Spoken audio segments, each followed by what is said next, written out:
the best remedy for removing dental tartar at home. If you do this every day, you might not need to visit the dentist for years. Most of us, for various reasons, don't go to the dentist for cleanings. Some can't afford it, some forget, and some don't understand why it's necessary. And some people only start thinking about it when they notice bad breath. Give a like if you recognize yourself. Everyone may have different reasons, but sooner or later, everyone starts thinking about how to remove tartar at home. In this video, I'll tell you about the main remedy for cleaning tartar that I personally use myself. How can you tell if you have tartar or not? To begin this process, you should start by going up to a bathroom mirror, opening your mouth quite wide, and usually you will be able to see a buildup of tartar on your lower front teeth, specifically on the inside or the tongue side of the mouth. One of the most common locations or typical spots for tartar buildup is found exactly on the inside surface of your lower front teeth. They also very often form on the upper jaw in the area of the molars or chewing teeth. This is exactly where our salivary glands are located.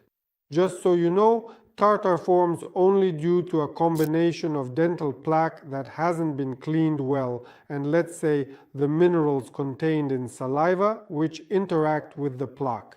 If we clean our plaque incorrectly or don't clean it for a long time, this plaque mineralizes, meaning it literally turns into real stone. Essentially, thanks to our saliva and poorly cleaned plaque on our teeth, tartar forms.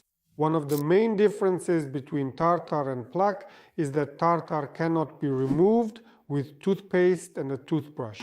So you put in your best effort and feel like, yes, you've brushed your teeth, but that rim, that grayish deposit, most often found right at the base of the tooth, still hasn't gone anywhere. You try again, but it's still there. That's exactly what that persistent, very tough, sticky tartar is. That is why a vast array of different methods and products have been researched and developed for people to try to effectively remove dental plaque in the comfort of their own home. And the most popular and widespread way to remove tartar at home is baking soda. The very same baking soda we use in our kitchens. This can actually be quite reasonable because the structure of baking soda itself is essentially abrasive. So in other words, when we apply it and scrub, it wears away the tartar, and as a result we can get rid of it.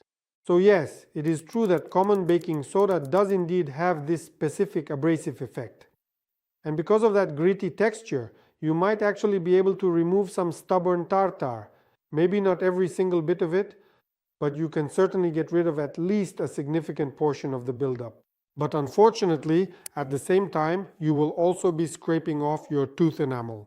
And this is the most insidious and dangerous part because unfortunately, if we seriously damage or wear down our tooth enamel, it almost never recovers. That's why baking soda is very, very tricky in this regard. The next most popular remedy on the internet and in various sources is citric acid. There is a certain logic to this because any acid, of course, softens dental calculus. That is, when you apply citric acid to your dental calculus, it definitely softens, and after brushing your teeth, it might become a bit easier to remove, and indeed, some part of the tartar may, so to speak, come off. Why do I say come off? Because dental calculus, if you compare it, is like when we glue ceramic tiles to a wall, old tiles, and then we decide to renovate. A dentist, right in the chair, uses a special device to chip off the dental calculus. It comes off like a tile, just as if there was a tile and it comes off, and underneath it remains a pristine, clean wall. It's exactly the same here. When you use citric acid, yes, some of the plaque will definitely soften, become a bit softer, and it will be a little easier to remove, but again, not all of the dental calculus, but it's the same here as with baking soda. That is, when you use citric acid, the aggressive effect. Imagine, we're applying it directly to the tartar. This calcified dental tartar is being affected by citric acid. But just imagine what it will do to our enamel and our gums. So it's the same situation here. This aggressive effect, unfortunately, will also impact both the enamel and our gums. That's why there's also a hidden danger in using it at home. In other words, we can cause irreparable damage to our enamel. which not only gets injured, but cavities will also start to develop much faster in such a tooth because the enamel will no longer be protected. It will already be, let's say, softened. And the third method, which by the way, I personally use myself, but only in a controlled way, is hydrogen peroxide. Not only is it a good antiseptic for the oral cavity, in general an antiseptic, but of course it can also affect dental calculus. Personally, I always do this for preventive purposes. I do this no more than once, at most twice a week, and I simply do it right after brushing my teeth. So first I brush my teeth, then I rinse my mouth with hydrogen peroxide, spit it out, and calmly go about my business. But once again, I want to say that people use hydrogen peroxide at home to clean dental calculus. But here it's all the same. That is, hydrogen peroxide is aggressive, and besides the fact that it can burn the oral mucosa, we can also accidentally swallow it. Moreover, a lot depends on how long the exposure lasts. In other words, the longer you keep it in your mouth, the more severe the burn can be. Therefore, yes, hydrogen peroxide can affect dental calculus, and yes, it can also soften and destroy it. But unfortunately, you can just as easily injure our unprotected areas, which, as they say, we're absolutely not prepared for this. But the most effective way to remove dental calculus, as many patients say, is you invite us to the dentist every 6 months because you want to make money off us. In reality, we actually want to save you money because it is dental calculus that leads to such irreversible diseases as periodontosis and periodontitis. That is, you can lose a completely healthy tooth simply because dental calculus gradually started to go deeper under the gum, separating your tooth from the bone. Periodontitis is nothing more than dental calculus that has gone very, very deep into the gum pocket.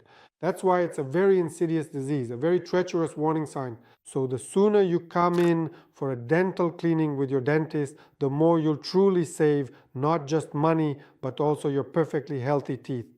The most important thing is that it's practically impossible to remove dental calculus at home, no matter what you try. That is, just imagine, in dentistry, special devices are used, most often based on ultrasound. This is a huge number of vibrations at the very tip of the device. Basically, it's like a small jackhammer or a power drill. Maybe that analogy will make more sense to some people, like when you're trying to remove tiles stuck to a wall. In other words, we need a certain amount of force and vibration to knock off that tile, that calculus, from your tooth. That's why at home you practically, well, not even practically, you simply don't have such a tool. And most importantly, it's not just about being gentle, but about being safe, because you also need to know how to use ultrasound properly. And only a dentist or dental hygienist can do this, carefully directing the ultrasound specifically at the calculus without damaging the tooth itself, and gradually chipping it away, so to speak, millimeter by millimeter, removing this calcified shell that has surrounded your tooth. That's why this is a very delicate professional job. That's why only a dentist can help you with this. So don't experiment at home. Set aside some time, visit your dentist, and the dentist will remove everything effectively and correctly. Usually, any cleaning ends with a fluoride treatment. They will apply a special fluoride compound for you. It can come in the form of varnishes or gels. And in addition, the dentist will give you plenty of recommendations on how to make sure you never get tartar again.